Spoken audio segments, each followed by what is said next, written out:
오늘 하나님께서 우리에게 주신 은혜의 말씀은 마태복음 2장 1절에서 6절 되겠습니다. 마태복음 2장 1절에서 6절 말씀 함께 합독하겠습니다.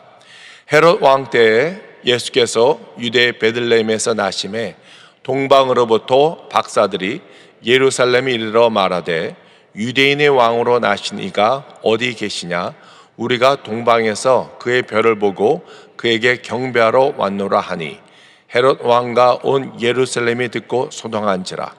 왕이 모든 대제사장과 백성의 서기관들을 모아 그리스도가 어디서 나겠느냐 물으니 이르되 유대 베들레헴이오니 이는 선지자로 이렇게 기록된 바 또 유대 땅 베들레헴아 너는 유대 고을 중에서 가장 작지 아니하도다.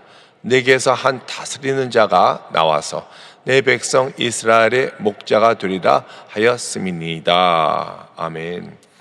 저는 오늘 누가 예수님을 만날 수 있나요? 라는 제목으로 은혜를 함께 나누기를 원합니다. 지난주 화요일 이영묵 당회장 목사님, 또 남성교회 여성교회 장로님, 권사님, 또 교육자분 모두 명동에 가서 구세군 자선 냄비에 모금을 했습니다. 시간이 끝나고 시간이 좀 여유가 있어서 저는 명동을 한번 둘러봤어요. 왜냐하면 저는 오래전에 명동에서 일을 했기 때문에 그렇습니다. 근데 깜짝 놀랐어요. 건물들이 다 폐허가 됐어요. 명동은 원래 우리나라에서 가장 멋쟁이들이 와서 쇼핑하는 쇼핑 장소입니다. 근데 대로에는 한 30% 정도가 문을 닫았고 뒷골목, 특히 사보이 호텔 그 뒷골목 길에는 한 70%가 문을 닫았고 어느 한 면에는 거의 100% 문을 닫은 곳도 있었어요. 왜 그럴까요? 단지 코로나 여파일까요? 그렇지 않습니다. 원래 거기는 명동에 이제 중국 관광객들, 요코들이 많이 왔거든요.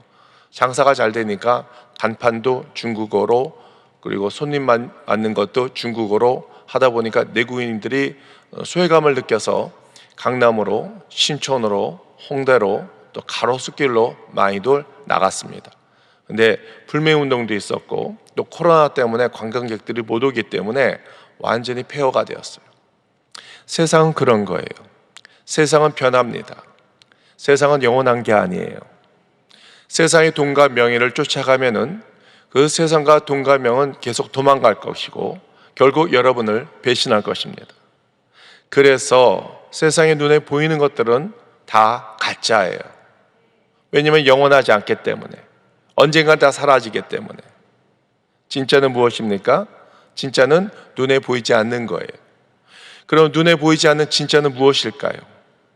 사랑이에요. 희망이에요. 믿음이에요. 구원이에요.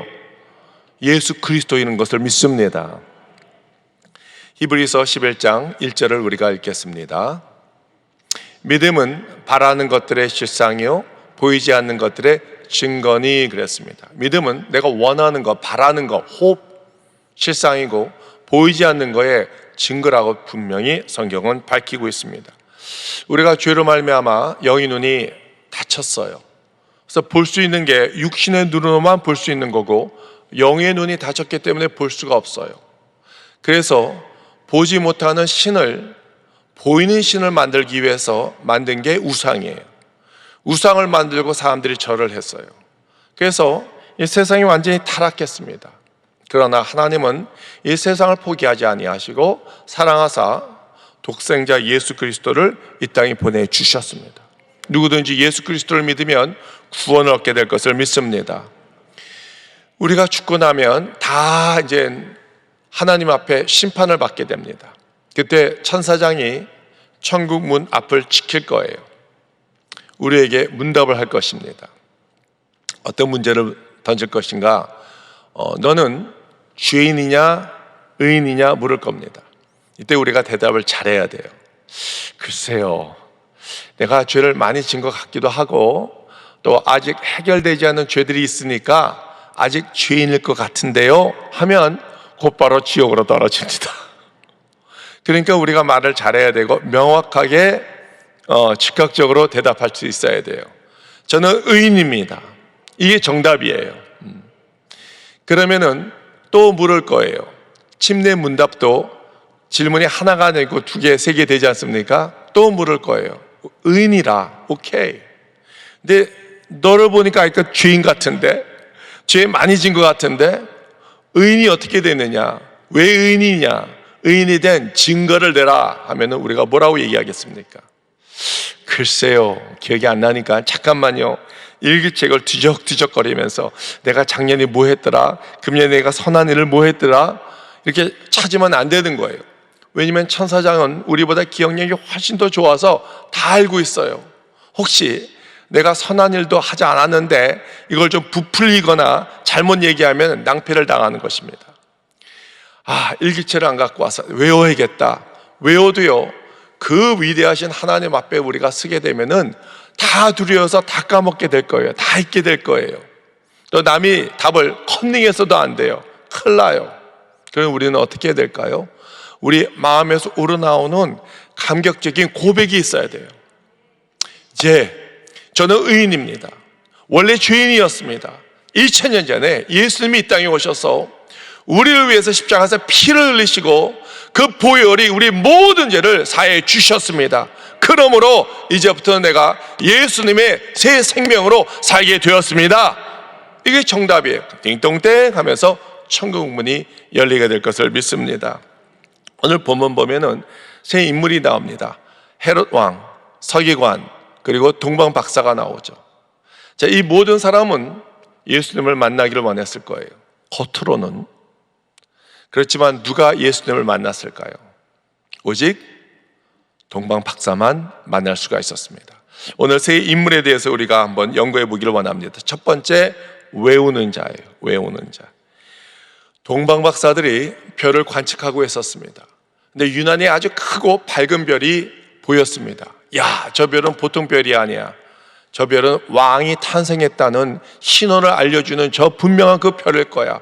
우리가 그 왕을 찾으러 가야겠다 하면서 동방에서 예루살렘까지 도착했습니다.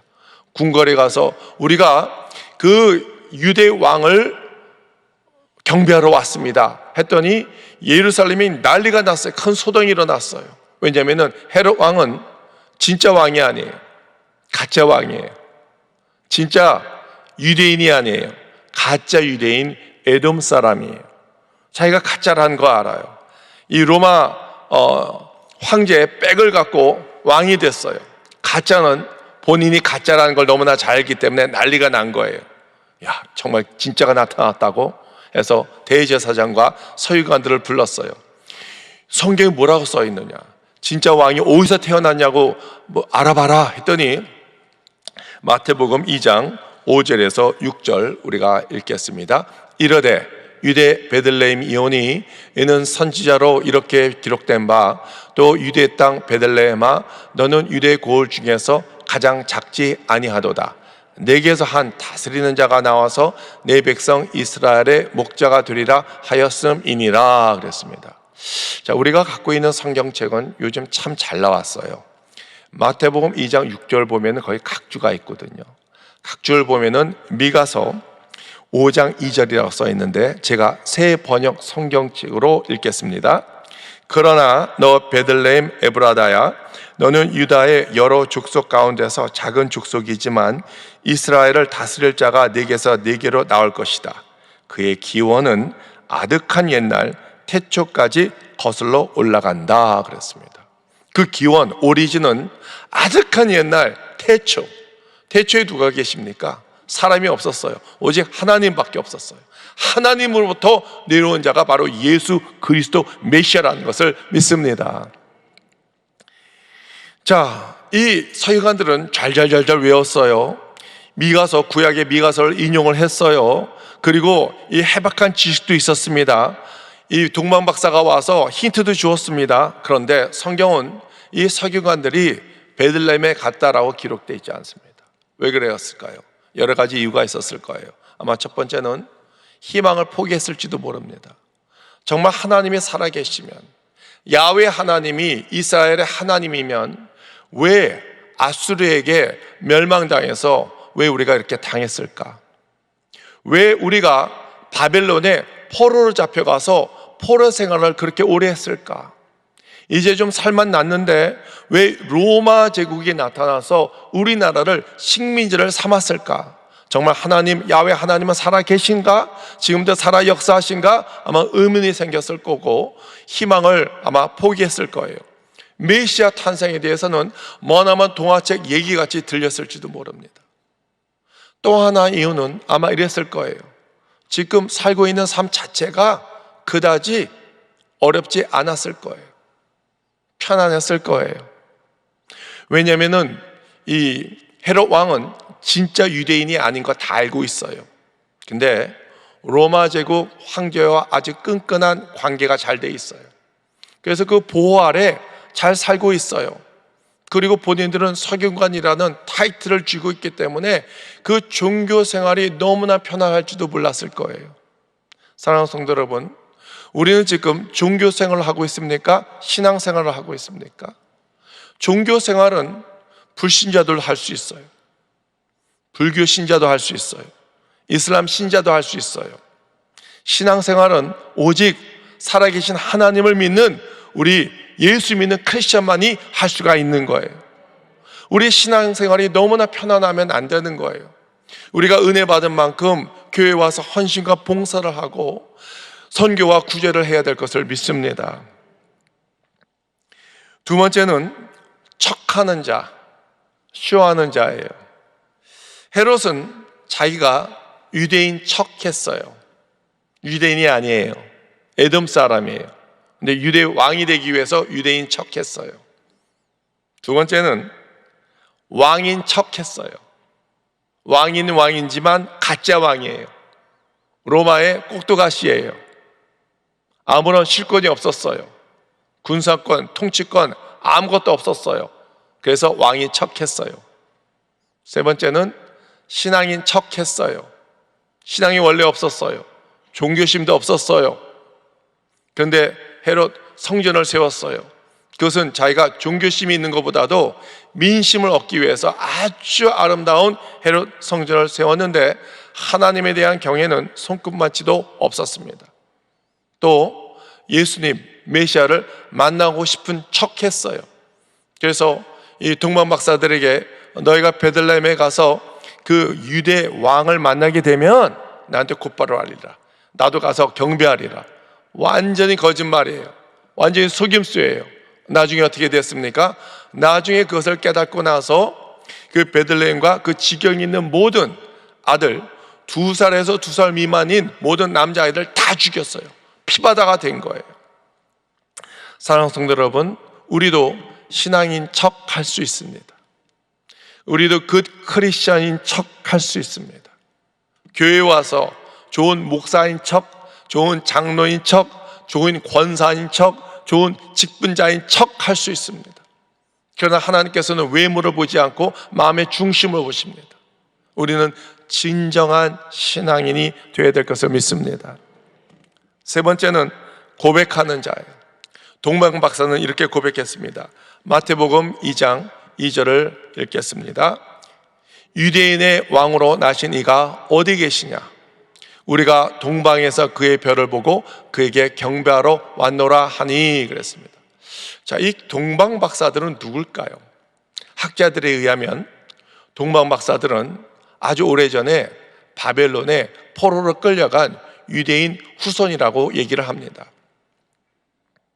당시 이 종교에 대한 이 지식이 한계가 있었을 거예요. 신학교도 없었을 것이고 교회도 없었을 것이고 성경책도 없었을 거예요. 그러니 그냥 구슬로 전해진 하나님의 이름과 성경 몇 마디 정도 아는 것이 전부였을 것입니다. 그런데 하나님의 약속의 말씀, 그 한 구절을 꼭 붙잡고 믿음을 간직했어요. 그리고 앞으로 오실 메시아를 기대하고 학수고대를 했습니다. 그 마음으로 멀리서 저기 동방에서부터 예루살렘까지 약 1500km 이상 되는 그 먼 거리를 달려온 거예요.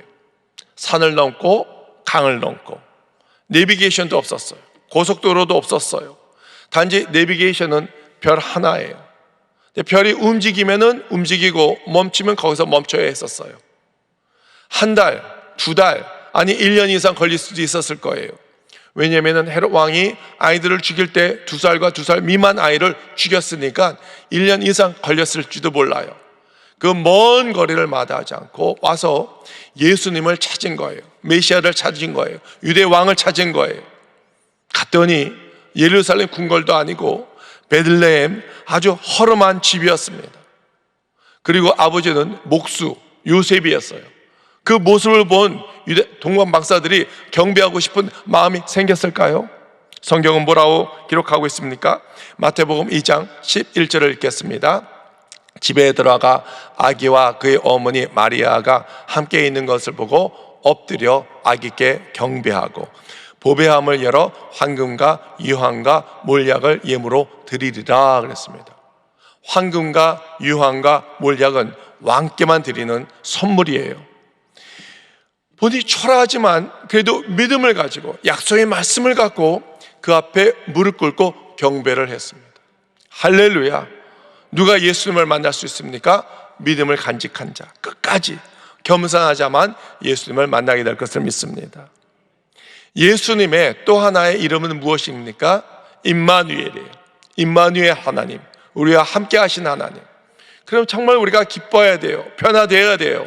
근데 안타깝게 임마누엘 하나님을 내가 모신다고 얘기를 하지만 내 삶이 변화되지 않고 또 어떤 치료도 안 되고 그 모양 그 꼴로 10년, 20년 교회를 오래 다녔는데도 아무 변화가 없다는 것은 그것은 문제가 있는 거예요. 내 안에 살아계신 하나님이 살아계심을 체험을 해야 될 것을 믿습니다. 분명히 우리가 알아야 할 것은 예수님은 어제나 오늘이나 믿음만으로만 누릴 수가 있는 거예요. 예수님께서는 이 땅에 계실 때 많은 이사와 또 기적을 행하셨는데 언제나 믿음을 요구하셨어요. 내 믿음대로 될지어다, 내 믿음대로 될지어다 라고 예수님은 늘 그렇게 말씀하셨어요. 마가복음 9장을 보면은 귀신 들린 아이의 아버지가 옵니다. 예수님, 할 수 있거든 내 아들을 고쳐주소서. 예수님이 뭐라고 말씀하셨습니까?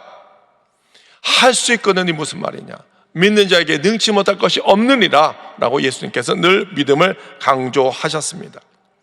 또한 예수님을 만나기 위해서는 우리가 성령 충만해야 돼요. 성령 충만해야 돼요. 성경을 보니까 성령 충만할 때도 있지만 성령이 소멸될 때도 있어요. 소멸. 우리가 언제 성령이 소멸됩니까? 죄가 있을 때. 죄가 있을 때 성령은 소멸되는 거예요.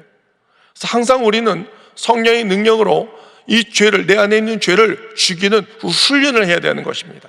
로마서 8장 13절을 우리가 읽겠습니다. 너희가 육신대로 살면 반드시 죽을 것이로되 영으로서 몸의 행실을 죽이면 살리니. 내 안에 있는 죄가 무엇입니까? 혈기, 고집, 못된 생각, 행동, 이런 것들이에요. 이런 것들이 있으면 성령이 소멸돼야 돼요.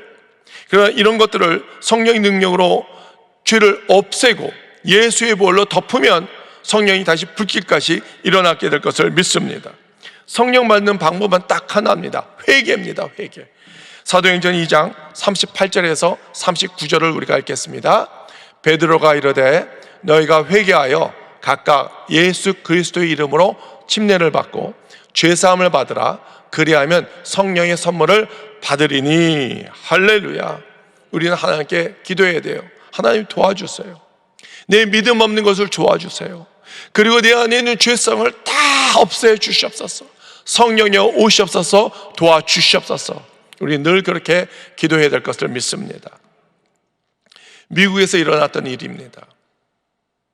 어머니와 할아버지, 할머니, 아이 3명 SUV, 미국 SUV 타고 캠핑을 갔어요. 산에 갔는데 그 오두막집, 나무로 만든 오두막집을 빌리려면 체크인을 해야 되지 않습니까? 프런트에 가서. 그래서 엄마가 내려서 체크인을 하고 있는데 갑자기 밖에서 비명 소리가 들려요. 보아하니 차가 내리막길로 내려가고 있었어요. 아이들이 그 차에 타고 있었어요. 그리고 좀 있으면 낭떠러지에 떨어지면 다 죽게 되는 거예요. 엄마는 깜짝 놀라서 밖에 나갔어요. 차를 막으려고 했는데 차가 워낙 크고 무거우니까 막을 수가 없는 거예요. 할 수 없이 엄마는 자기 몸을 차 앞에 던졌습니다. 그리고 바퀴가 덜커덩 엄마 몸에 이제 걸리게 된 거예요. 또 안에서 치킨하고 있는 할아버지가 그것을 보고 깜짝 놀라서 달려왔습니다. 문을 열고 사이드 브레이크를 당기고 차를 멈췄어요. 다행히 낭떠러지에 떨어지지 않았습니다. 엄마는 어떻게 됐을까요? 엄마는 차 밑에 깔렸어요. SUV, 미국의 그 SUV 집차는 굉장히 무겁거든요. 그 무게가 충분히 엄마를 죽일 수 있는 무게였습니다. 네, 다행히 엄마는 죽지는 않았지만 안타깝게 허리를 다쳐서 하반신 마비가 되었습니다. 영영 걷지 못하고 휠체어를 늘 타고 다닐 수밖에 없었습니다.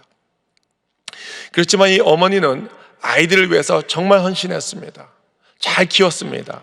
학교에서 어떤 행사가 있을 때마다, 운동회 같은 행사가 있을 때마다 적극적으로 가서 아이들을 위해서 응원해 줬습니다. 그때 아이의 친구들이 야, 너네 엄마 휠체어 타고 정말 안 됐다 라고 말하면 어머니가 아이들에게 이렇게 가르쳤습니다. 그 아이들을, 친구들을 눈을 똑바로 보고 얘기해요. 우리 엄마는 불쌍하지 않아. 우리 엄마는 정말 행복한 사람이야. 우리 엄마는 불편하지 않아. 분명히 얘기를 전하라. 그렇게 교육을 받고 살았습니다. 아이들이 장성해졌어요. 17년이 지났습니다. 많이 다 컸어요. 그때 미국에는 마더스데이라고 어머니 날이 있습니다. 아이들이 편지를 썼는데 영상으로 편지를 만들었습니다. 편지의 내용은 이런 것입니다. 어머니 사랑해요. 어머니 고마워요. 우리를 이 땅에 낳게 하시고 또 우리를 키워주셔서 감사해요. 어머니, 우리는 17년 전 그 사건을 기억하고 있어요. 당시 우리는 아주 어렸을 때였어요. 차가 낭떠러지로 떨어지려는 그 무렵 어머니는 우리를 위해서 몸을 던져 희생하셨어요. 그리고 우리를 살려주셨어요. 기억나요. 어머니 고마워요. 근데요, 어머니, 그 날만 우리를 살려주신 것이 아니라 날마다 우리에게 먹을 것을 공급해 주시고 키워주시고 날마다 우리를 살려주셨어요. 어머니는 우리를 한 번 살려주시는 것이 아니라 지금까지 살려주셨어요. 그래서 우리가 이렇게 졸업을 하고 성장했습니다. 어머니 고맙습니다 라는 영상의 편지를 보냈습니다. 여러분, 예수님은 우리를 위해서 2000년 전에 이 땅에 오셔서 십자가에서 피 흘려 돌아가셨어요. 그리고 우리를 살려주신 것을 믿습니다. 그래서 우리가 예수 그리스도를 믿으면 죄사함 받고 우리가 구원을 받습니다. 아멘.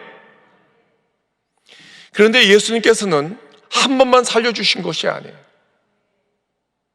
부활하시고 하늘나라에 승천하시고 하나님께서는 보혜사 성령님을 이 땅에 보내주셨습니다. 성령님은 늘 우리와 함께 하십니다. 성령님, 영어로 뭐로 되어 있습니까? Comforter, Counselor라고 써 있는데 영어 Amplified Version 성경책을 보면은 이 성령님을 영어로 Stand By라고 써 있습니다. Stand By. Stand By가 뭔지 아시죠? Stand By는 바로 옆에 서 있다라는 뜻입니다. Stand By.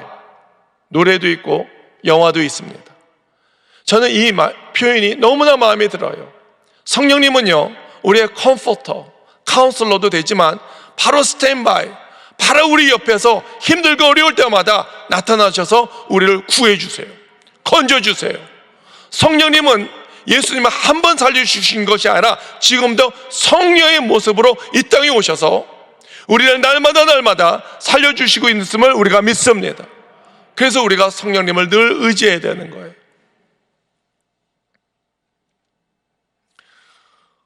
교회 성경연구소에 어떤 권사님이 오셔서 온라인 교회에 후원금을 내주셨습니다. 근데 저는 깜짝 놀랐어요. 돈 뭉치를 갖고 오셔서 이게 뭐예요? 했더니 금액이 1,000만 원이나 돼요. 권사님 보아하니 그렇게 부자같이 보이지는 않았어요. 이 얘기를 들어보니 사정과 형편이 이것을 낼 만한 형편이 아니에요. 권사님, 연세도 드셨는데 이거 쓰세요. 못 받겠습니다. 굳이 한다면 한 구자만 하셔도 됩니다. 했더니 굳이 내시겠다고 못 받겠습니다 했더니 야단 맞았어요. 왜 내가 하나님께 복을 받고 싶은데 소장님이 막습니까? 그래서 할 수 없이 받고 기도해 드렸어요. 기도 제목이 몇 가지가 있었는데 아들을 위해서 또 손주를 위해서 기도해 달라는 것입니다. 그리고 본인에게는 이 뇌에 종양이 있어서 머리가 어지럽다는 거예요. 이걸 놓고 기도해 달라는 것입니다. 지난주에 이 온라인 헌금 후원자들의 첫 번째 만남의 행사가 있었습니다. 그래서 권사님께 전화를 드렸죠. 권사님께서 저에게 목사님 기도해 주세요. 제가 12월 20일 날 MRA를 찍고 27일 날 병원에 가서 의사한테 그 결과를 받기 위해서 가게 됩니다. 저를 위해서 기도해 주세요. 권사님 정말 잘 됐습니다. 우리 후원자의 만남이 있는데 당회장님이 오셔서 기도해 주신다고 그랬으니까 그때 와서 기도 받으면 참 좋겠습니다. 그래서 그날 기도를 받으셨거든요. 그리고 나서 27일 지나고 28일 날 전화를 받았어요. 권사님이 하시는 말씀이 목사님 제가 병원에 갔는데 MRI를 찍어봤는데 종양이 다 사라졌어요. 할렐루야. 하나님께 영광 말씀드렸습니다. 깜짝 놀랐어요. 당회장님 기도받고 종양이 다 사라졌다는 거예요. 권사님 정말요? 하나님 정말 살아계시는군요. 너무나 기뻐했어요. 의사가 깜짝 놀랐대요. 종양이 어디 갔냐 이거예요. 세상에 공짜는 없는 거예요. 생각해 보세요. 수술을 받게 되면 돈도 많이 들지만 이제 연세가 드셨기 때문에 뇌에 칼을 댄다는 것은 상당히 위험합니다. 이게 정상이 회복이 된 누구도 장담을 못하는 것입니다. 그렇지만 예수님께서 보혈을 덮어주시고 비록 십자가에서 죽으시고 부활하시고 하늘나라에 승천하셨지만 성령의 모습으로 오늘 이 자리에 오셔서 우리를 날마다 살려주고 있음을 믿습니다. 사랑하는 성도 여러분, 하나님은 살아계십니다. 성령님은 우리와 옆에 계십니다. 언제나 스탠바이하고 계심을 우리가 믿습니다. 하나님을 언제 만나냐요? 누가 예수님을 만날 수 있을까요? 외우는 자, 단지 외우는 자, 물론 외우는 거 중요합니다. 그러나 단지 외우는 자 예수님을 만나지 못합니다. 척하는 자, 쇼하는 자 다 들통나게 되어 있습니다. 고백하는 자, 고백은 내 마음에서 우러난 고백이 되어야 될 텐데 고백도 내 마음대로 내 능력으로 되어 있는 것이 아니에요. 베드로가 예수님에 대한 고백을 했을 때 예수님이 뭐라고 말씀하셨습니까? 바요나 시몬아, 이는 이것을 알게 한 것은 네 혈통이 아니라 하늘에 계신 내 아버지가 알게 한 거라고 그랬습니다. 성령님께서 알게 해야 돼요. 그러므로 우리가 성령님을 인정하고 환영하고 모셔드리고 의지해야 될 것을 믿습니다. 성령님이 내 안에 내주하고 계시고 임재하시고 동행하고 역사할 때 우리는 날마다 예수님을 만나게 될 것이고 예수님이 한 번 우리를 위해서 살려주시는 것이 아니라 성령님이 날마다 우리가 예수님과 날마다 죽고 예수님이 내 안에서 날마다 살아나는 그런 놀라운 역사가 있기를 우리 모두에게 축원드립니다. 기도하겠습니다. 사랑과 은혜와 긍휼이 풍성하신 하나님, 예수님께서 2000년 전에 이 땅에 오셔서 우리를 십자가에서 보혈로 죄를 사해 주시면서 우리를 살려주셨습니다. 감사합니다.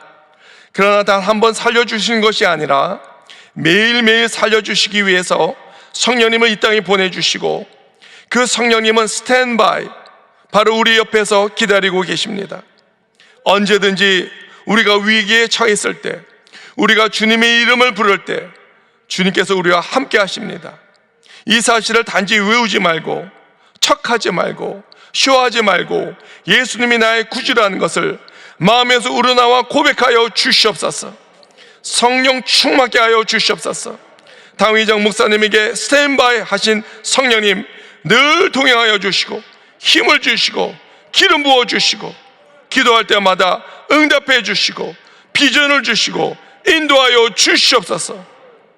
오늘도 빈손으로 나오지 않은 우리 모든 성도님들 기억하여 주시고 드린 예물 손길 위에 1000배 만배 복을 내려 주시옵소서. 우리 자녀 후손들에게 1000대 만대 복을 내려 주시옵소서. 오늘도 하나님 간절한 마음으로 주님께 나와서 기도하는 자, 질병이 있는 자 다 고쳐 주시옵소서. 예수의 벌로 덮어주시고 성령님 살려 주시옵소서. 병을 고쳐 주시옵소서. 모든 질병과 통증은 예수님으로 떠나갈지어다. 암세포 암덩어리 다 떠나갈지어다. 종양은 다 사라질지어다. 내 마음의 아픔과 쓴뿌리 다 제거될지어다. 우울증은 다 물러갈지어다. 모든 문제가 해결될지어다. 재정의 문제, 사업의 문제, 직장의 문제, 취업의 문제, 대학교 입학의 문제, 학업의 문제, 관계의 문제, 자녀의 문제, 법적의 문제, 행정처리의 문제, 세금의 문제, 모든 각종 문제가 해결될지어다. 감사하며 예수님 이름으로 기도드리옵나이다. 아멘. 하늘에 계신 우리 아버지여, 이름이 거리어심을 받으시오며 나라가 임하오시며 뜻이 하늘에서 이루어진 것 같이 땅에서도 이루어지이다. 오늘 우리에게 일용할 양식을 주시옵고 우리가 우리에게 죄 지은 자를 사하여 준 것 같이 우리 죄를 사하여 주시옵고 우리를 시험에 들게 하지 마시옵고 다만 악에서 구하시옵소서. 나라와 권세와 영광이 아버지께 영원히 쌓옵나이다. 아멘.